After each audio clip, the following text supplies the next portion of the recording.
우리가 오늘 사무엘하 12장 일부분을 읽었습니다. 사무엘하 11장에 다윗의 죄가 기록되어 있습니다. 두 가지 죄가 나와 있습니다. 간음과 살인. 다윗이 그의 부하 햇사람 우리아의 아내 밧세바를 범했습니다. 그의 남편이 전쟁터에서 나라를 위해 싸우고 있을 때입니다.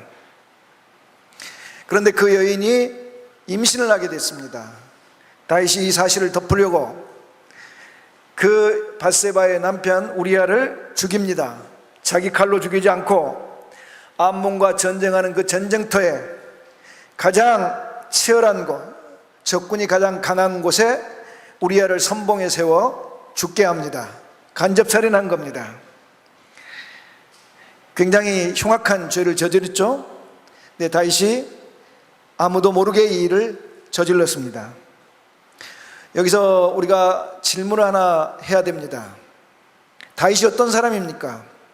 다윗은 믿음의 사람입니다. 그는 어떤 상황에도 하나님이 자기를 절대 버리시지 않을 것을 확고하게 믿었던 믿음의 사람이요, 또한 그는 하나님을 존중하는 사람이었습니다. 사울왕을 죽일 수 있는 기회를 하나님이 2번 주셔도 그는 그 기회 외에도 하나님을 의식했습니다. 하나님을 존중했습니다. 그래서 사울을 살려줬습니다. 다윗의 인생이 믿음의 인생이요, 하나님 존중, 하나님 사랑하는 인생이었습니다. 그런데 그런 사람이 어떻게 이렇게 흉악한 죄를 저지를 수 있을 수 있단 말인가? 궁금하지 않으십니까? 답은 이렇습니다. 하나님을 의식하고 살지 않았기 때문입니다. 여러분, 일상생활 속에서, 우리가 살아가는 일상생활 속에서 하나님을 의식하지 않으면 이보다 더한 죄도 지을 수가 있습니다. 반대로 하나님을 의식하고 사는 사람들은 어떤 죄의 유혹도 이길 수가 있습니다. 대표적인 예가 요셉입니다. 요셉이 이집트의 노예로 팔려갔습니다. 이집트 왕 파라오의 시위대장 보디발의 집에 노예가 되었습니다. 그곳에서 노예 생활하면서 그가 외모가 출중했고 또한 지혜로웠기 때문에 많은 사람들의 주목을 받았습니다. 그래서 그 주인이 이방인 노예임에도 불구하고 가정의 총무로 삼았습니다. 그런데 문제는 그 보디발의 아내가 이 요셉을 좋아하게 됐습니다. 그래서 유혹합니다. 날마다 같이 자자. 그때마다 이 요셉이 이렇게 대답을 합니다. 한번 따라합시다. 내가 어찌 이 큰 악을 행하여 하나님께 죄를 지으리까? 그렇습니다. 요셉은 늘 보디발의 아내가 자기를 유혹할 때마다 하나님 앞에 이 죄를 지을 수 없다고 하나님을 의식하며 대답했습니다. 어느 날 보디발의 아내가 사람들을 다 내보냈습니다. 요셉이 들어왔습니다. 보디발의 아내와 요셉 단 2사람입니다. 유혹합니다. 너와 나 단 둘이다. 그러며 요셉의 겉옷을 잡고 유혹할 때 요셉이 겉옷을 벗어던지고 도망칩니다. 왜 그러죠? 그 부인 보기에는 그곳에 단 2사람만 있었습니다. 그러나 요셉이 보기에는 그곳에 또 한 분이 계셨습니다. 누굽니까? 하나님이 계신 겁니다. 보이지 않지만 그는 하나님을 의식하고 있었습니다. 그렇기 때문에 그는 죄를 이길 수가 있었습니다. 여러분, 그렇습니다. 우리가 하나님을 의식하면 죄를 이길 수가 있습니다. 그러나 하나님을 의식하지 않고 살면 다윗의 죄, 우리가 볼 때 정말 흉악하잖아요. 부하의 아내, 그것도 전쟁터에 가서 나라를 위해 싸우고 있는 그 부하의 아내를 범하고 그것도 모자라 자기 죄를 은폐하려고 부하를 죽입니다. 얼마나 흉악합니까? 그러나 하나님을 의식하지 않으면 우리도 다윗과 같은 죄, 아니 다윗보다 더 악한 죄, 더 큰 죄, 그리고 더 많은 죄를 지을 수가 있습니다. 자, 여러분, 이 다윗의 범죄하고 이후로 회개를 하는데, 다윗의 범죄와 회개 사건을 통하여 하나님은 우리에게 전하여 주는 메시지가 있습니다. 죄가 있으면 반드시 심판이 있습니다. 죄의 삭은 사망이다. 또 하나, 회개하면 용서받는다. 그리고 더 중요한 메시지가 있습니다. 따라합시다. 하나님을 의식하며 살아야 죄를 이긴다. 아멘. 여러분, 다윗이 범죄했을 때, 간음하고 살인했을 때 하나님이 당장 심판해야 됩니다. 그렇죠? 그러나 하나님은 다윗을 그가 범죄한 후 직후에 심판하지 않습니다. 우리가 궁금한 게 있습니다. 왜 하나님이 그런 흉악한 죄를 지은 다윗에게 심판을 내리지 않았을까? 이유는 그겁니다. 하나님께서 다윗을 죄를 심판하든지 또는 다윗이 회개하든지 원했습니다. 무엇보다 회개를 원했습니다. 그러나 하나님이 더 원한 게 뭐냐면 다윗이 일상의 삶 속에서 하나님을 의식하며 사는 신앙 회복하기를 원하셨습니다. 하나님을 의식하며 사는 신앙, 그걸 하나님이 원하셨다는 말입니다. 여러분, 다윗이 이 범죄를 저지른 지 약 1년이 지났습니다. 몇 년이 지났다고요? 약 1년이 지났습니다. 어떻게 하느냐? 이 밧세바가 사내 아이를 낳았습니다. 얼마나 행복했겠어요. 그렇죠? 다윗은 자기의 죄악을 잊어버리고 있었습니다. 그러고 있는데 하나님이 그에게 선지자 나단을 보냈습니다. 여기서 궁금한 게 다시, 왜 하나님은 선지자 나단을 범죄한 직후에 다윗에게 보내지 않고 1년이 흐른 후에, 그 범죄한 결과 아들까지 낳은 그 후에 하나님이 다윗에게 보냈을까 하는 겁니다. 그 이유는 다윗의 마음판에다가 새겨놓으려고 한 겁니다. 뭘 새겨놨냐? 하나님을 의식하며 살아라고. 여러분, 다윗은 1년 동안 모든 걸 잊어버리고 살았습니다. 완전 범죄다. 자신만 잊어버린 게 아닙니다. 믿고 있었습니다. 하나님도 잊어버렸을 것이다. 자, 이제 선지자 나단이 하나님 보내심 받고 왔습니다. 선지자 나단이 와서 다윗에게 이야기 하나를 들려줍니다. 12장, 사무엘하 12장 1절부터 6절까지 이야기인데 이런 이야기입니다. 나단이 다윗에게 왔어요. 다윗과 마주 앉았어요. 나단이 다윗에게 이야기를 해주는 거예요. 이웃집에 부자와 가난한 사람이 살았다는 거예요. 근데 이 부자는 엄청 부자란, 소도 많고 양도 많고 가축들이 아주 많아서 굉장한 큰 부자. 근데 그 담을 대고 사는 옆집은 가난해. 그것도 너무 가난한 겁니다. 짐승이라고 딱 한 마리, 양, 그것도 새끼 양. 성별이 뭡니까? 암놈, 순놈? 암놈이었단 말이야, 암놈.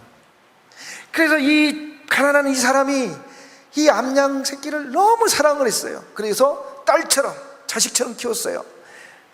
같은 밥상에 먹고, 그리고 머리에 염석도 해주고, 털도 깎아주고, 그리고 같이 잠자고,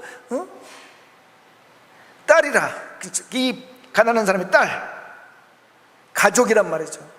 어떻게 대했는지 잘 모르겠으면 여러분 강아지 대하듯이 대했다는 거예요. 부모 죽어서 안 울지만 데리고 있는 강아지가 죽으면 울잖아요. 그렇죠? 그렇게 한단 말이에요. 그렇게 사랑했단 말이에요. 그런데 어느 날 이 부잣집에 손님이 왔습니다. 이 손님이 대단한 손님이 아닙니다.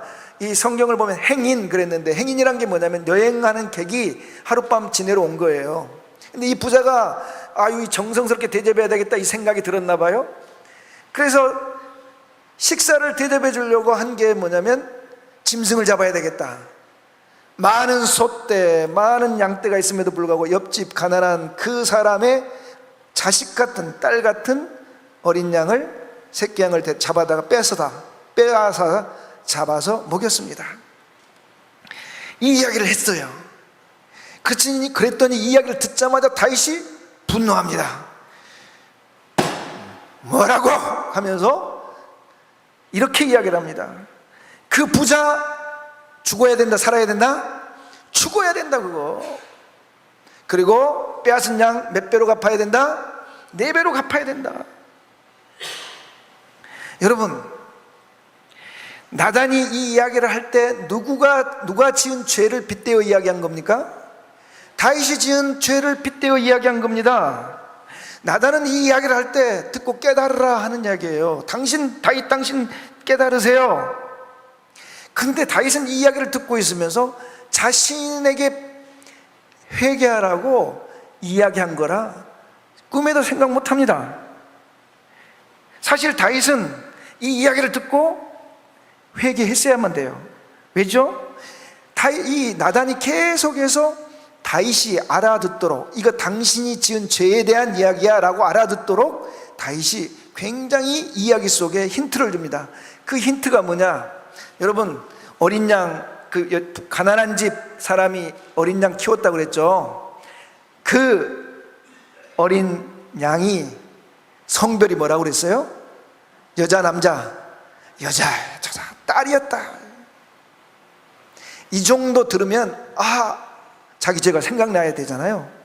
힌트를 줘도 생각을 못합니다. 왜? 그 대신 회개 대신 분노합니다. 왜 분노했을까요? 조금 전에 말한 것처럼 자기의 죄를 잊어버리고 있었습니다. 하나님이 알고 계시다는 것을 잊고 있었습니다. 다윗이 분노하면서 그 부자는 죽어야 되고 4배를 갚아야 되고 이렇게 외치고 있을 때 그 말이 다 끝나자마자 선지자 나단이 다윗에게 7절에서 말합니다. 당신이 그 사람이라. 당신이 바로 그 부자다. 당신이 바로 죽어야 될 사람이고 당신이 바로 그 4배를 갚아야 될 사람이다. 이렇게 말합니다. 여러분, 다윗이 얼마나 놀랐을까요?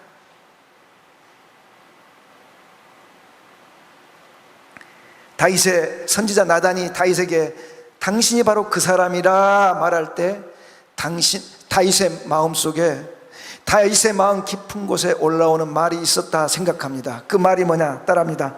오 하나님, 보고 계셨군요. 오 하나님, 알고 계셨군요. 다윗이 깨달은 거예요. 하나님이 내가 범죄한 그 일 하나하나를 보고 계셨구나. 나도 잊어버리고 아무도 모른다고 생각했는데 하나님 알고 계셨구나. 하나님은 그 1년의 텀을 두면서 다윗에게 너는 잊고 있을지라도 나는 너를 지켜보았고 나는 알고 있었고 나는 잊지 않았노라고 다윗의 마음판에 새겨주려고 1년 후에 보낸 겁니다. 그렇습니다. 하나님은 우리의 모든 것을 보고 계시며 모든 것을 알고 계십니다. 그렇기 때문에 우리는 하나님을 일상생활 삶 속에서 그분을 의식하며 살아야 됩니다. 그분이 우리와 함께 계신 것, 그분이 우리를 지켜보고 계시며 우리가 하는 모든 것, 우리들의 마음의 중심의 생각까지도 하나님이 알고 계시다는 이 사실을 우리는 의식해야 될 줄 믿습니다. 여러분, 성 어거스틴 아시죠? 우리 2000년 교회사에서 가장 위대한 신학자 중에 한 사람입니다. 여러분 아시는 대로 그는 방탕한 생활을 했습니다. 그의 어머니 모니카가 눈물의 기도를 오랫동안 했습니다. 하나님의 응답으로, 기도의 응답으로 그는 회개하고 돌아왔습니다. 여러분, 회개하고 돌아와서 그가 교회의 위대한 지도자가 되었습니다. 그러면 사람이 회개하고 돌아와서 예수 믿고 교회의 위대한 지도자가 되었다, 그런다고 사람이 죄 없는 완전 무결한 그런 의인이 됩니까? 그렇지 않습니다. 여러분, 성 어거스틴도 죄 때문에 고민했답니다. 자기가 방탕할 때 생활했던 그 정욕, 그런 것들이 마음속에서 생각으로 올라왔답니다. 그러면 그 올라올 때마다, 그 종욕스러운 생각이 올라올 때마다 어거스틴이 했던 일이 하나 있습니다. 뭔지 아십니까? 그의 팔을 물어뜯었답니다. 그의 팔을 물었어요. 이로, 그것도 꽉. 얼마나 세게 물었는지는 모릅니다. 그러나 그것을 기록한 걸 보면, 그 일이 기록된 걸 보고 전해지는 걸 보면 어거스틴이 한두 번 한 게 아닌 것 같습니다. 왜? 어거스틴은 그런 정욕이 마음에서 올라올 때마다 그의 팔을 물어뜯고 그 정욕을 눌렀을까요? 왜죠? 그 죄를 이겨야 될 뿐만 아니라 뭘 상기하는 거예요? 하나님이 보고 계신다는 거예요. 내 마음의 정욕까지 하나님이 살피고 알고 계신다는 이 사실을 잊지 않으려고 그는 그의 팔뚝을 물어뜯은 겁니다. 그렇습니다, 여러분. 우리는 일상의 삶 속에서 하나님을 의식하는 삶을 훈련해야 됩니다. 하나님이 나를 바라보고 계시고 나의 모든 것을 알고 계시다는 이 사실을 훈련해야 됩니다. 어떻게? 우리는 선지자 나단이 다윗에게 해준 이야기를 통해서 하나님을 의식하는 일상생활 속에서 하나님을 의식하는 훈련의 방법을 하나 찾습니다. 그건 뭐냐?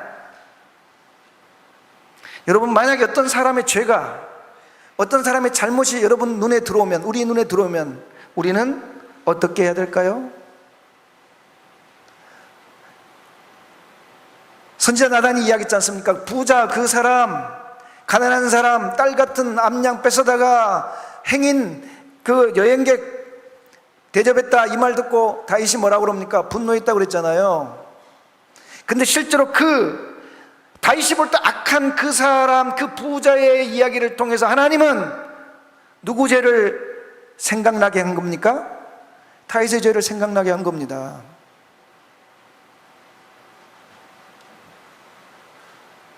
우리는 다윗 같습니다. 다윗이 그 악한 부자의 이야기를 듣고도 자기의 죄를 깨닫지 못하는 것처럼 우리는 어떤 사람들의 잘못과 죄를 보면은 하나님이 그 사람의 잘못과 죄를 우리로 보게 하시고 우리로 하여금 가장 먼저 뭘 하라는 거예요? 우리들의 잘못과 죄를 돌아보라는 거죠. 그렇죠? 우리는 사람들의 잘못과 죄를 봅니다. 그러면 우리의 반응이 뭡니까? 먼저 이렇게 반응합니다. 하나님이 살아계시는데 왜 저 사람을 가만히 놔두는 거야? 심판이 임해야지. 다윗이 뭐라 그럽니까? 우리 여호와 하나님의 이름으로 맹세하노니 그는 죽어야 된다. 그에게 심판이 임해야 된다. 이렇게 이야기합니다. 그렇죠? 우리도 마찬가지입니다. 저 악한 사람을 왜 하나님이 가만히 두냐고. 조금 더 착한 사람, 선한 사람은 이렇게 반응을 합니다. 아유, 하나님이 원수를 사랑해라고 그랬는데 그럼 뭐 심판 내려라 어떻게 말을 해. 그래서 그 사람을 위해서 기도합니다. 하나님, 그 사람이 회개하게 해주세요. 여러분, 근데 이게 그 사람 회개하게 해달라고 기도하는 게 좋은 것 같죠? 거기에는 뭐가 있냐면 자기는 죄가 없다라는 전제가 깔려 있습니다. 하나님, 우리가 그 사람을 위해서 기도하고 중보하고 하나님 앞에 바로 서기를 위해서 기도해야 되겠지만 반드시 그래야 됩니다. 그러나 그것보다 우선해야 될 게 있습니다. 하나님이 왜 우리의 눈에 사람들의 잘못과 죄를 보여줄까요? 왜죠? 우리가 우리 죄와 잘못을 보지 못하기 때문에 그렇습니다. 하나님은 우리 죄와 잘못을 알고 있다는 것을 우리가 깨닫지 못하기 때문에 그렇습니다. 로마서 말씀처럼 너희가 비판하는 그 비판하는 죄를 너희가 동일하게 짓고 있다, 하나님 말씀하십니다. 그래서 우리가 사람들의 잘못과 죄를 볼 때마다 우리가 먼저 할 일은 하나님 앞에서 나를 돌아보는 겁니다. 나도 저 사람과 같은 죄와 잘못을 저지르고 있는지 돌아보고 먼저 자신이 하나님 앞에 자신을 회개하는 일이 선결돼야 됩니다. 그리고 나서 우리는 중보를 해야 됩니다. 얼마나 많은 사람들이 사람들의 잘못과 죄를 보면서 자신은 의롭다 하면서 그 사람들에 대한 심판과 또한 나름대로의 의로운 기도를 하고 있는지 모릅니다. 그러나 하나님이 원하시는 것은, 그것보다 더 원하시는 것은 바로 우리가 선지자 나단을 통해서 다윗으로 하여금 깨달아 하나님이 알고 계시고 보고 계시는 걸 의식하게 했던 것처럼, 그런 사람들의 잘못과 죄를 우리가 보면서 하나님이 우리도 우리 자신의 죄와 우리들의 잘못을 돌아보고 하나님이 우리를 지켜보고 있다는 것을 의식하며 살라는 하나님의 메시지인 줄 믿습니다. 그래서 여러분, 우리 눈에 잘못한 사람들, 우리 눈에 죄인들, 그 사람들이 누구냐면 우리에게 보내신 하나님의 선지자 나단입니다. 우리는 우리가 나단 역할을 하려고 그럽니다. 하나님은 아니라고 그러십니다. 저는 말씀을 준비하면서 그런 생각을 했습니다. 아니, 그런 생각이 아니라 그런 감동이 들었습니다. 하나님이 제게 하시는 말씀 같았어요. 그가 너의 나단이다.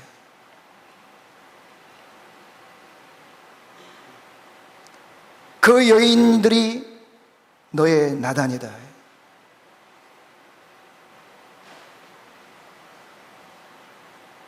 우리는 사람들의 잘못과 죄가 우리 눈에 들어올 때마다 이 하나님을 의식하는 훈련을 그때마다 해야 될 줄 믿습니다. 저는 많은 사람들이 봅니다. 저도 자신도 마찬가지입니다. 다른 사람들의 죄와 잘못을 보면서 내가 얼마나 선지자 나단 역할을 하려고 했는지, 그것은 하나님을 의식하며 사는 훈련이 아닙니다. 사랑하는 성도 여러분, 저는 여러분들이 하나님을 의식하는 훈련을 남들의 죄와 잘못을 보면서 하시기를 축복합니다. 자, 다윗의 회개를 좀 봅시다. 우리가 다윗은 선지자 나단의 회개를, 책망을 듣고 회개했습니다. 물론 시편에 그 회개가 나와 있습니다. 얼마나 진정한 회개를 했는지, 그가 눈물로 침상을 적셨고 그의 눈물이 강물처럼 되어서 침상이 그 물에 떴다고 했습니다. 진짜 회개한 거예요. 그의 회개를 통해서 하나님은 그의 목숨을 살려주셨고 그의 왕위를 이어가고 자손까지 이어가게 했습니다. 그의 회개를 통해서 오늘 우리에게 두 가지 은혜를 주십니다. 첫째는 따라합니다. 회개만이 살 길이다. 다윗이 회개를 즉각적으로 했습니다. 즉각적으로 한 이유는 제가 볼 때 그는 회개를 하지 않던 사울의 종말을 보았기 때문입니다. 다윗 앞에 있던 사울왕, 그도 다윗처럼 하나님이 기름 부어 왕으로 세웠습니다. 사울은 이스라엘을 40년 동안 다스렸습니다. 40년 동안 무난히 잘 다스렸습니다. 우리는 성경을 보면서 사울왕의 신앙과 다윗왕의 신앙을 비교하기 때문에 사울왕의 신앙이 안 좋기 때문에 사울왕이 정치를 잘못했다 생각할지 모릅니다. 그러나 여러분, 사울왕 정치 잘했습니다. 사람들의 인기 많았습니다.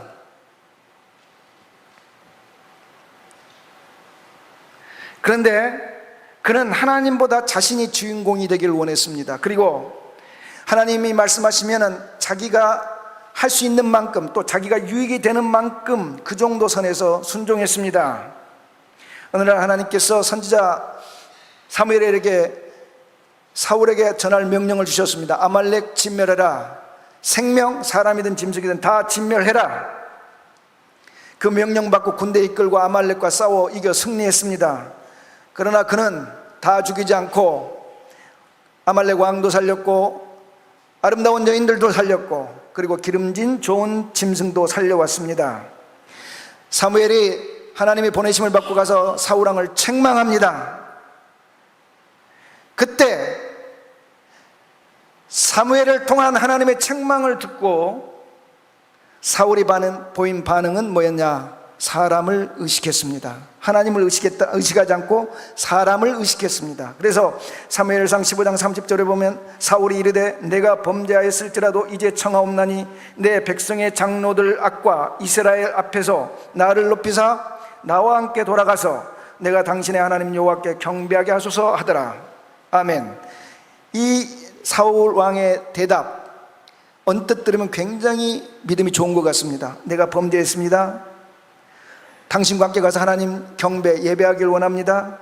근데 그게 주가 아니에요. 그것은 그냥 오시고 진짜 그가 진짜 그가 원했던 건 뭐냐면, 이제 청하옵나니 내 백성의 장로들과 이스라엘 앞에서 나를 높이사. 무슨 이야기입니까? 사무엘 선지자여,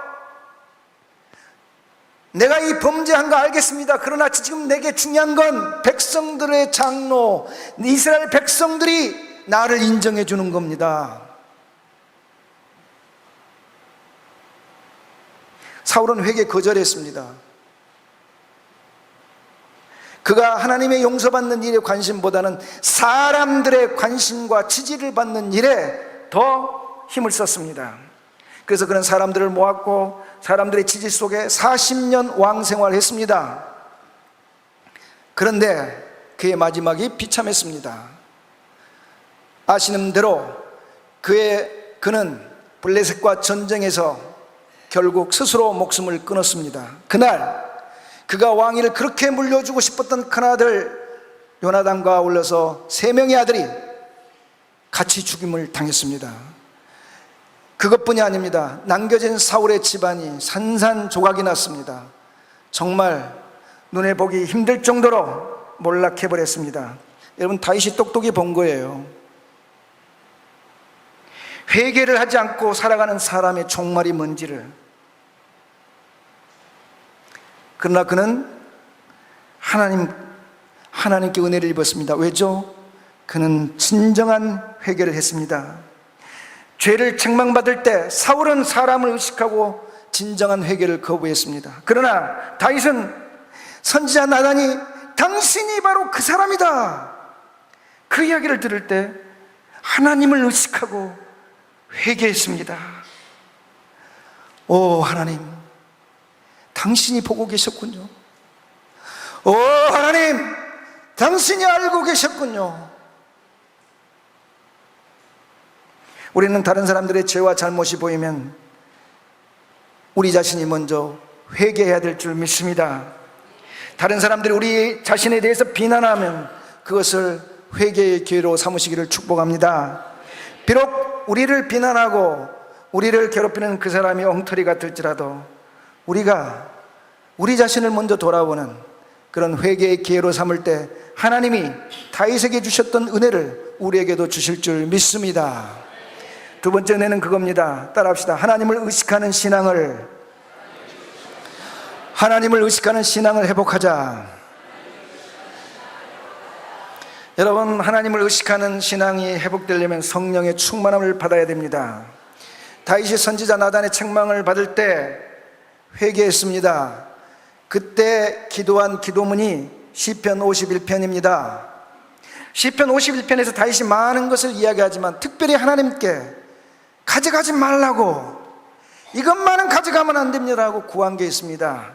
아시죠? 시편 51편 10절 11절을 보면 이렇습니다. 하나님이여, 내 안에 정한 마음을 창조하시고 내 안에 정직한 영을 새롭게 하옵소서. 나를 주 앞에서 쫓아내지 마시고 주의 성령을 거두지 마옵소서. 아멘. 사울은 자기의 왕위를 거두지 말라고 했습니다. 그의 왕위를 지키려고 했습니다. 그러나 다윗은 그의 왕위가 관심이 없었습니다. 그가 관심 있는 것은 그의 안에 그에게 부어주신 성령 하나님이었습니다. 왠지 아십니까? 성령 하나님이 계셔야만 하나님을 의식할 수 있기 때문입니다. 다윗은 하나님을 의식하지 않고 사는 동안 행복을 누렸습니다.